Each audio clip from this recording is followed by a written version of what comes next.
It was a family dinner, the kind where everyone smiles, but you can feel the tension hanging in the air. My daughter, my own flesh and blood, stood up, looked me dead in the eyes, and told everyone I wouldn't get a cent from my ex-wife's $200 million estate. Not a cent. The room went cold. Silence, like a thick fog, swallowed everything. She knew it would hurt, but the truth, it felt like betrayal. Have you ever been cut so deep by someone you loved? Share your story in the comments below. Emily's voice cut through the air, sharp and steady. You won't get a penny from Mom's will, Dad. Not a single cent. The words hit me harder than any punch could. The room froze, the clinking of silverware, the murmur of voices, everything stopped. Emily's face was calm, almost too calm. There was no hesitation in her voice, no apology, just cold certainty.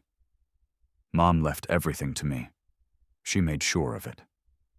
Her words echoed in my mind as if they'd been carved into stone. How could she say something like that so easily? I thought back to everything I'd done, all the years I spent, all the sacrifices. But it didn't matter, did it? Not to her. My breath felt shallow, like I was losing control of something deep inside me. Anger, betrayal. Both. The room was so still I could almost hear the silence pressing in on me, like it was waiting for a reaction. But I didn't react. I couldn't. Not yet. Are you serious right now? My son Thomas finally said, his voice laced with disbelief. I wanted to tell him to stay out of it, but I just couldn't. Emily glanced at him, then back at me. I'm just telling the truth. I could feel the heat rising in my chest, but I did nothing. Not a word left my mouth. I didn't want to give her the satisfaction of seeing me lose it. I'd been through too much for this to break me now. Her eyes never wavered. There was something in them, something I couldn't place. A challenge, maybe, or was it relief? Don't, I said, finally, my voice barely above a whisper. Her lips curled into a slight smile, as if she were waiting for me to say more. But I just shook my head. There was nothing more to say. The room felt even colder now. It wasn't the kind of cold you could feel with your skin, it was deeper than that. It was the kind of cold that settles in your bones when someone you loved turns on you. The next few days were unbearable. I could feel the weight of Emily's words hanging over me, turning everything else in my life upside down. The tension at home was palpable. My son Thomas didn't speak much after I came home that night. I could see the confusion in his eyes, the way he looked at me, as if waiting for an explanation. But how could I explain something that didn't make sense? I wasn't sure I understood it myself. My wife, or ex-wife, Margaret's passing hadn't been easy for anyone. It had already created a divide between Emily and me. But now it felt like the cracks in our family were widening, and I wasn't sure I could stop them from breaking wide open. The calls started coming in the next day. From friends, from business contacts, from people who weren't really friends at all. The messages were all the same. People wanted to talk, to offer sympathy, but I could hear the undertones of judgment in their voices. How are you holding up, John? I heard about Emily's statement. James, one of my oldest colleagues, asked. He sounded sincere enough, but his voice had that slight hesitation, like he was afraid of saying the wrong thing. Yeah, I muttered. I'm doing fine. I didn't know things were that bad between you and Emily. The words hit me harder than I expected. It's complicated, James. Right. Well, I hope things work out, he said clearly, uncomfortable. There was a pause, then a quick goodbye. I hung up feeling the emptiness crawl deeper inside me. James wasn't the only one to ask, and no one seemed to understand. The rumors about the will spread like wildfire. A few days later, I ran into Lisa, a neighbor, who couldn't help but ask, "So how did you feel when Emily said that? Isn't it a bit much?" I felt my throat tighten. People I had known for years, People I had considered friends were now casting sideways glances, talking about me like I was some kind of villain. It was as if Emily's words had rewritten the story. No one knew the full story. No one had lived through what I had. But I couldn't explain that. So I said nothing. Let them believe whatever they wanted. But as the days dragged on, the isolation settled in. At first it was just subtle conversations at work felt different, like they were being held behind a curtain. My friends avoided eye contact or offered awkward, half-hearted smiles. It wasn't until a week later when I ran into Karen, a close friend of Margaret's, that the weight truly hit me. "You all right?" she asked, her voice low. "I'm fine. I know Emily's been tough, but you should. I don't need advice, Karen. I cut her off." She stepped back, visibly startled. I could feel the distance growing between us, too. My closest friends, people who had once stood by my side through thick and thin, were now looking at me like I was the problem. The more I tried to stand my ground, the more I felt the distance between me and the life I once knew. By the time I reached Sarah's office later that afternoon, I was ready to talk. Sarah had always been my sounding board, my anchor.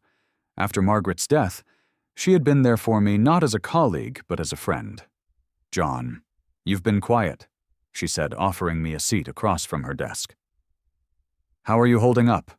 I dropped my shoulders, leaning forward. "I'm not sure anymore." "You're not alone in this, John," she said, her voice steady. "You know that, right? I don't know, Sarah. It feels like everyone's turned their backs on me." Her expression softened. "It's the aftermath. People don't know what to think. The will, the family tension. It's all too much for them. But don't let them cloud your judgment. This isn't about them. It's about you."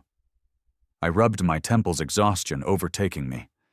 "It's hard, you know. It's like everything I've done, all the sacrifices, don't even matter anymore. I spent years taking care of Margaret, of Emily. And now this."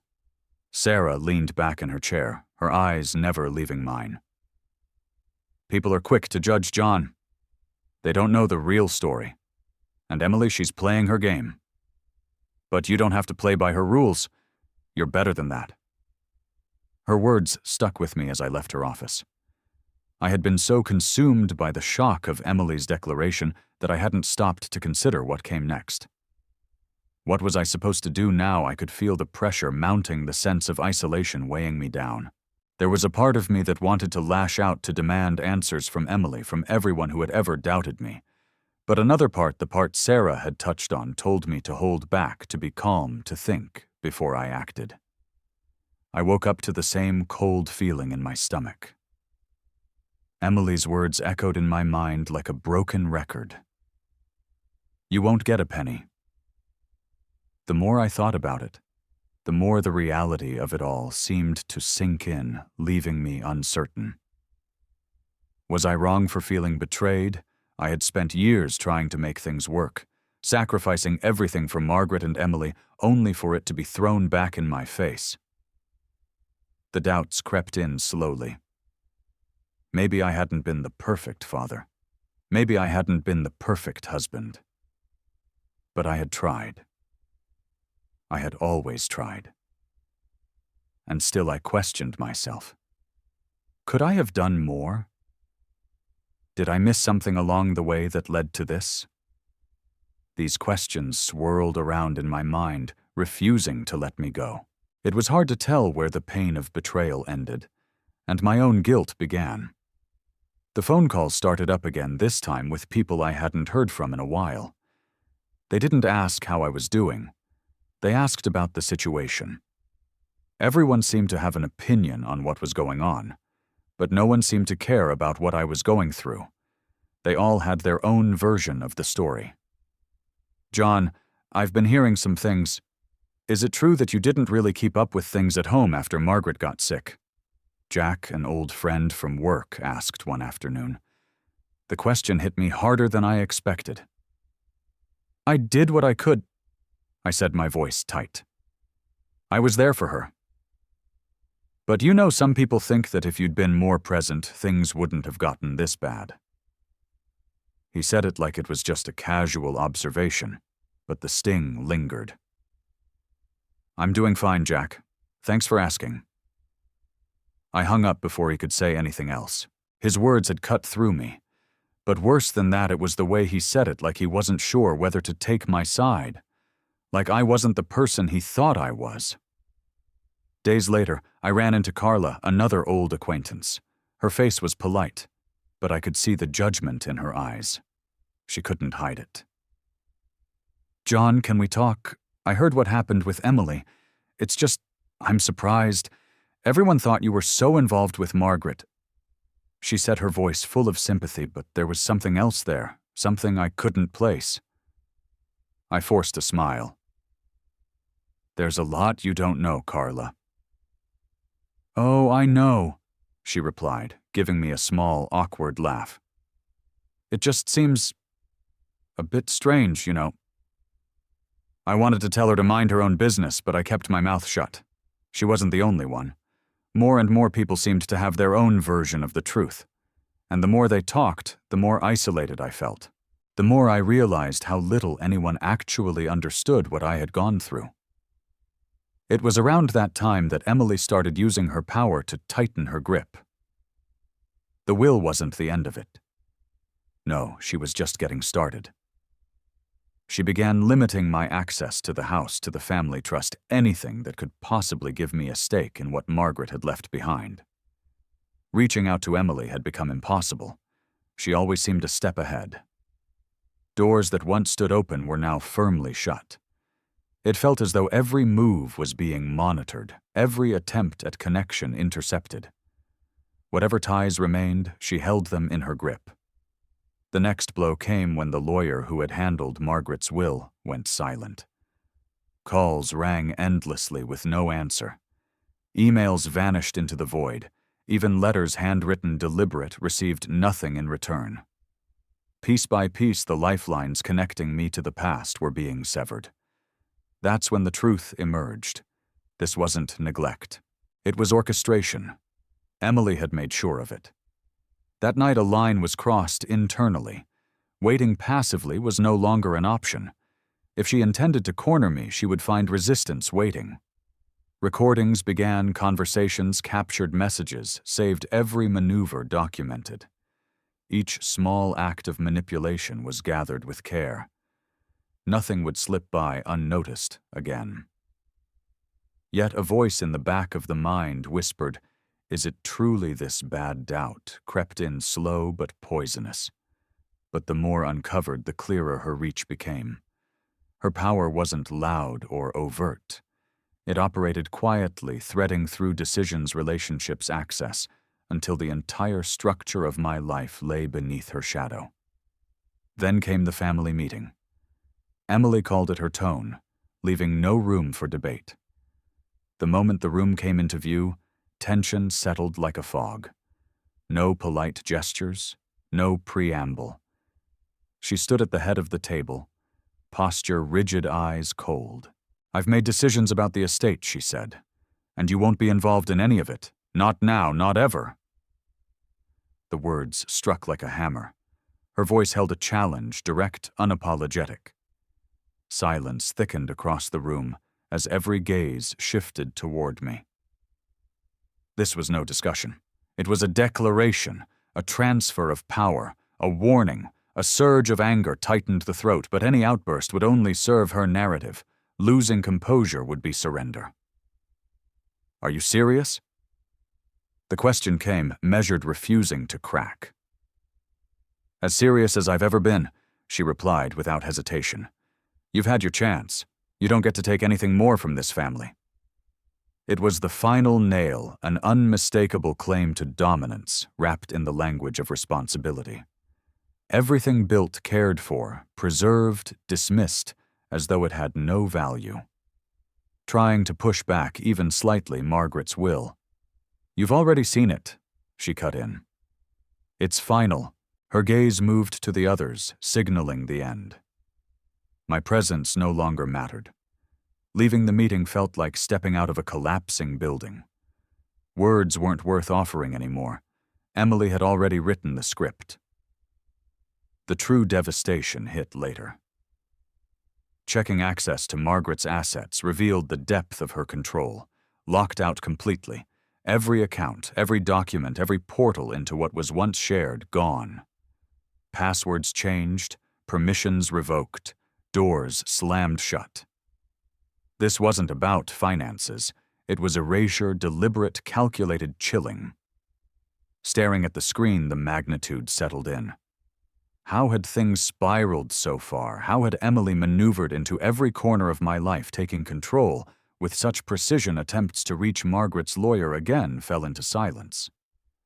Trusted contacts clammed up suddenly, unreachable or unwilling to speak. Emily's influence had spread wider than expected, turning allies into bystanders, and bystanders into accomplices through fear or ignorance. Helplessness clawed at the ribs, suffocating.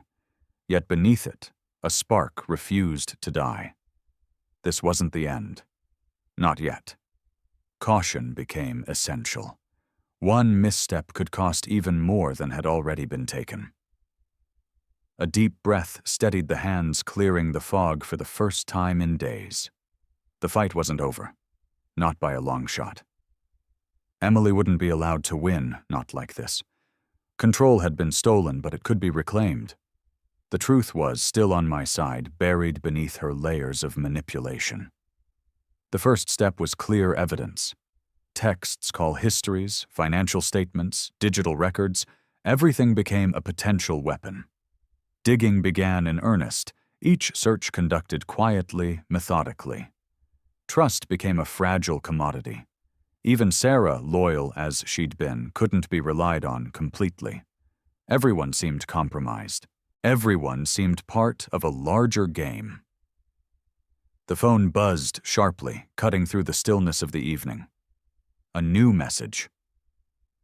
The number was unfamiliar, but the subject line, "Important documents regarding the estate," sent a jolt through my chest. Fingers hovered over the screen, torn between fear and hope. Could this be the break I'd been waiting for? The message was short, a single link to an encrypted folder. No name attached, no context, just the files. A pulse skipped as the folder opened. There, tucked among the documents, were legal papers I'd never seen: revisions, addendums, hidden clauses. Something was off. Every line read like a shadow of the original, twisted, just enough to alter meaning.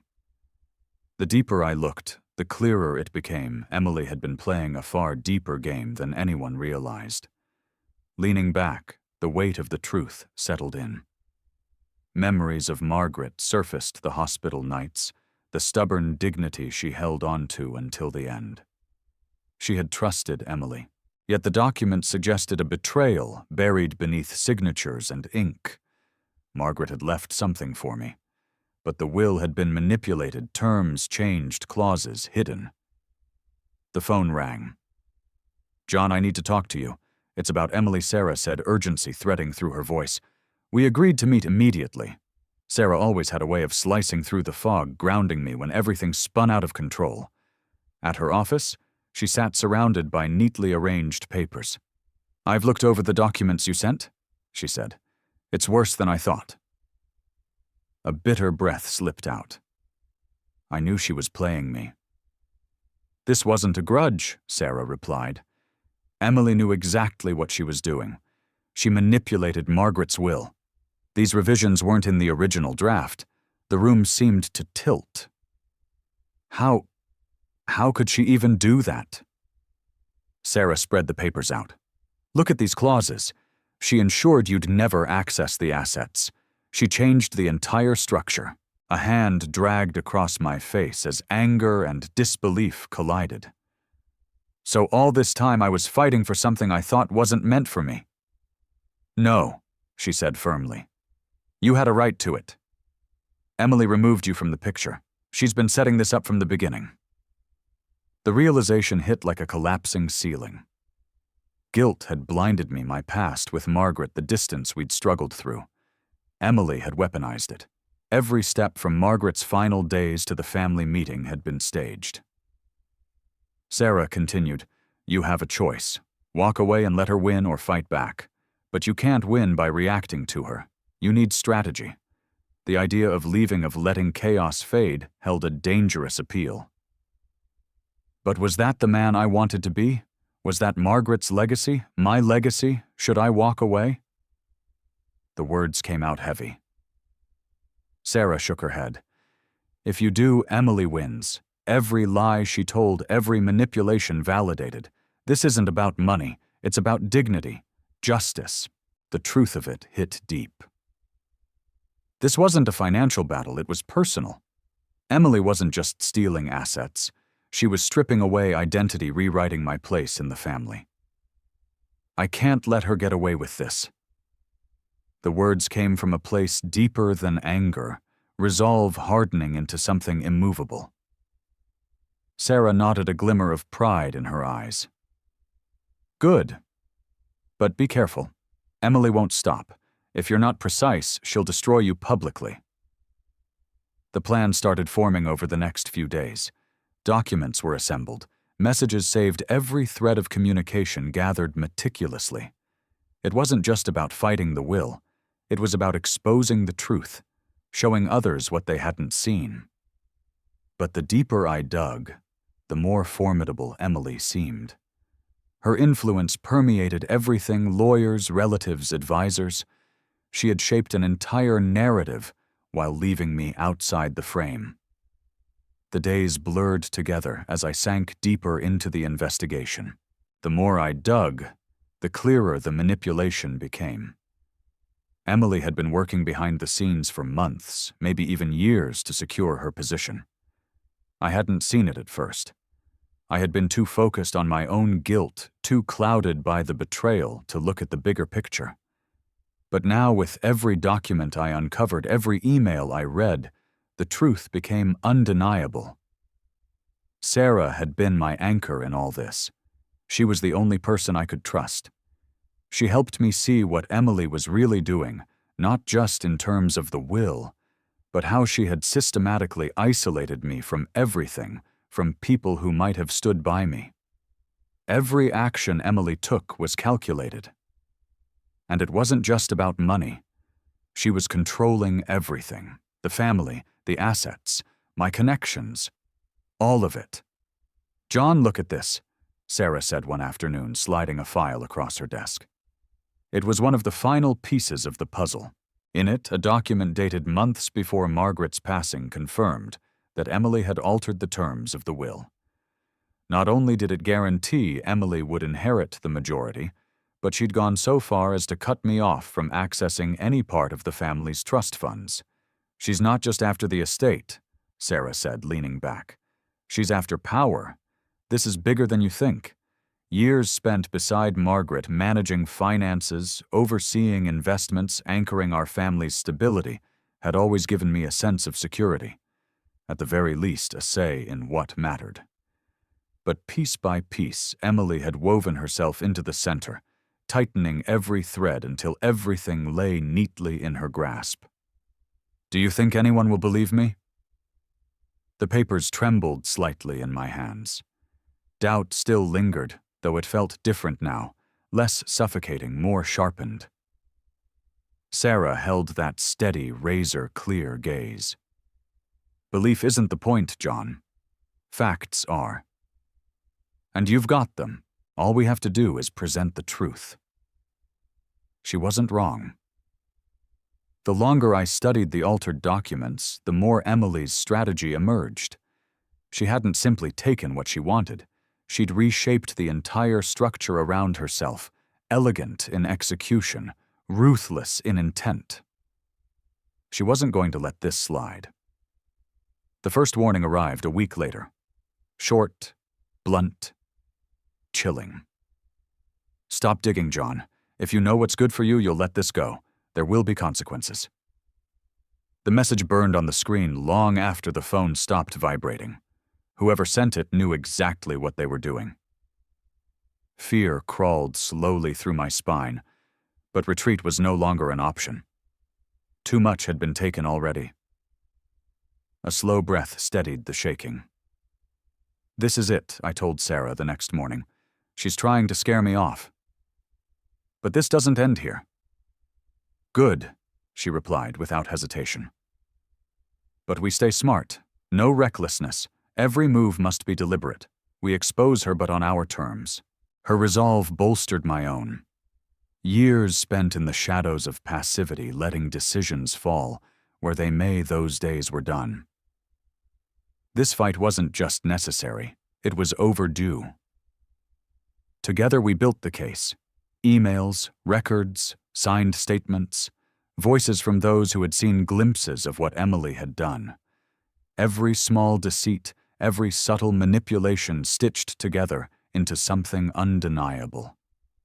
The evidence piled up, forming a narrative far stronger than Emily's carefully orchestrated lies. The deeper the preparation went, the more the truth came into focus. This battle reached far beyond finances or inheritance. It was about identity, reputation, legacy, the version of myself Margaret had believed in. Emily had stripped that away in private. Reclaiming it would require revealing everything she'd tried to bury. The days leading to the confrontation carried a tense, methodical energy. No unnecessary conversations. No clues given. Just steady, patient gathering of ammunition. Finally, Sarah and I agreed everything was ready. The next step would be public, irreversible. Emily would fight back, twist the truth, weaponize every weakness she perceived. But she was outmatched this time. The thought of facing her churned the stomach, yet beneath the unease lay something stronger. Purpose. A clarity not felt in years. Rising from the desk, I moved toward the window, watching the city lights flicker like distant fires. The world outside felt unreal, muted beneath the weight of what was coming. The heartbeat quickened, not from fear, but anticipation. Emily had laid her cards on the table. Now it was my turn. The phone call came at the worst possible time. I had just finished organizing the final pieces of evidence I needed to confront Emily. Sarah and I were preparing to make our move to hit back with everything we had. But then, the news dropped. One of the key documents, the one that could prove Emily's manipulation of Margaret's will, was gone. Vanished. I had kept it in a secure file, one I had trusted. But it was gone. No sign of a breach, no warning. Just empty space where it used to be. I stared at the screen in disbelief, my hands clenched around my phone. Went through every file again, praying I'd missed something, but it was no use. It was gone. The document had disappeared. A sense of dread settled over me. Someone had stolen it. Someone who knew exactly what it meant. As if on cue, my phone buzzed again. This time it was an unexpected message, one that sent a chill through my spine. It wasn't from Emily directly, but from a number I didn't recognize. The message was short and blunt. "You've lost. Walk away now or suffer the consequences." I tossed the phone on the table. Panic gripped me for a moment, but then something else took over. Anger. Determination. I had come this far and I wasn't going to stop now. I couldn't let Emily win. Not like this. The next morning, Sarah met me at her office. I didn't need to say much. The look on my face told her everything. "It's gone, isn't it?" she asked, already knowing the answer. I nodded. "The document that proves everything. It's been stolen." Sarah leaned back in her chair, her fingers tapping thoughtfully on the desk. "This is bad, John. It's not just about the money anymore. Emily has crossed a line." "I can't back down now," I said, pacing in front of her desk. "I've got nothing left to lose."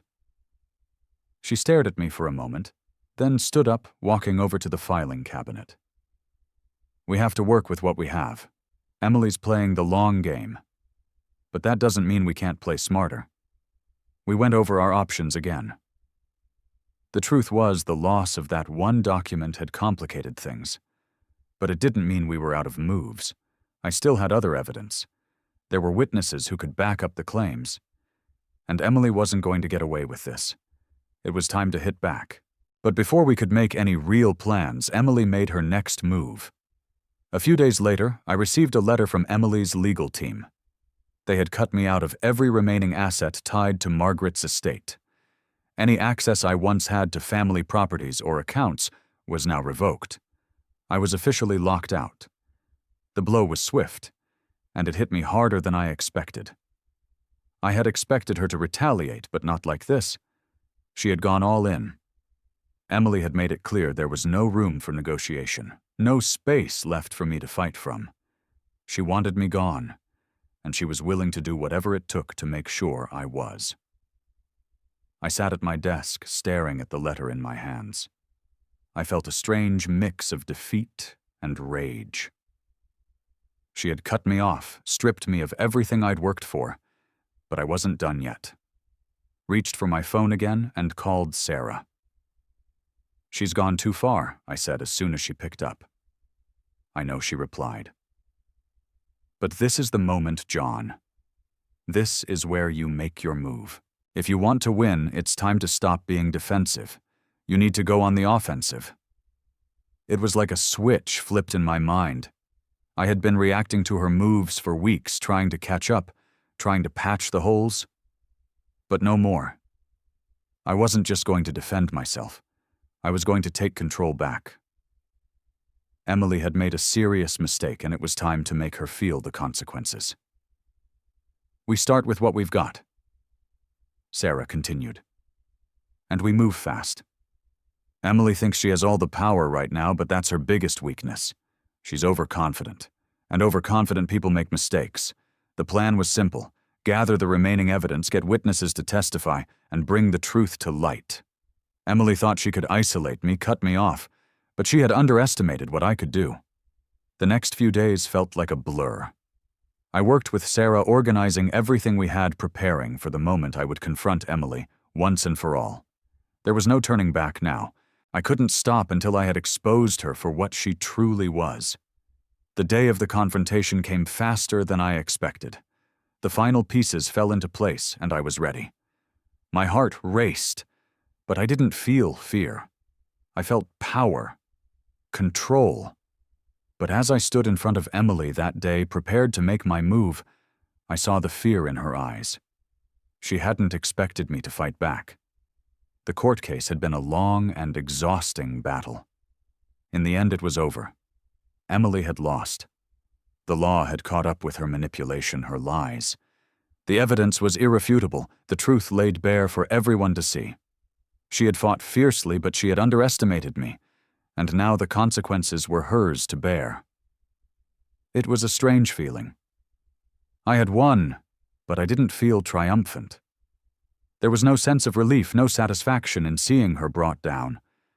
It was as if everything that had happened, all the pain, the deceit, had drained me of any joy that could come from her defeat. I thought back to the time when I used to believe that winning meant holding on to everything, proving that I was right, that I deserved something. But somewhere along the way, I had realized that true strength wasn't in holding on. It was in letting go. So much of life had been spent trying to keep a fractured family together, patching wounds, smoothing edges, forcing pieces to fit where they simply never belonged. That version of myself, the man burdened by guilt and desperate for harmony, had long since faded. What remained now was someone steadier, someone who finally understood that growth doesn't come from endless suffering. It comes from knowing when to walk away from what no longer serves the soul. Emily had tried to strip away everything dignity, place, reputation.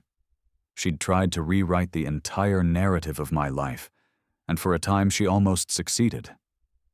But the fire she pushed me into forged something different. On the other side stood a man unbound, free from the chains once worn so heavily. Her approval no longer mattered. Neither did her forgiveness. The only approval that ever truly counted was my own. At last, that truth settled deeply. The only person I needed to answer to was the one staring back in the mirror each morning. Although the hardest part had passed, Emily wasn't ready to accept defeat. She clung to power, to the illusion of control she had cultivated.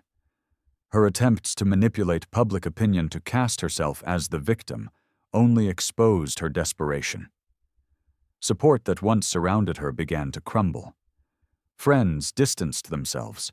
Even family members who had stood firmly in her corner couldn't deny the truth once it surfaced. Her circle fractured piece by piece. Estrangement from the family hit her hardest. Yet the result was of her own making. Years of greed, manipulation, and disregard for anyone but herself had finally caught up. Loneliness settled around her like fog. There was no satisfaction in witnessing her fall, but it couldn't be denied Emily had shaped her own ruin. But what about me? There had been a moment when staying felt possible, fighting for whatever remained, clawing through the remnants of a past life. But something fundamental had shifted. The past offered nothing but exhaustion.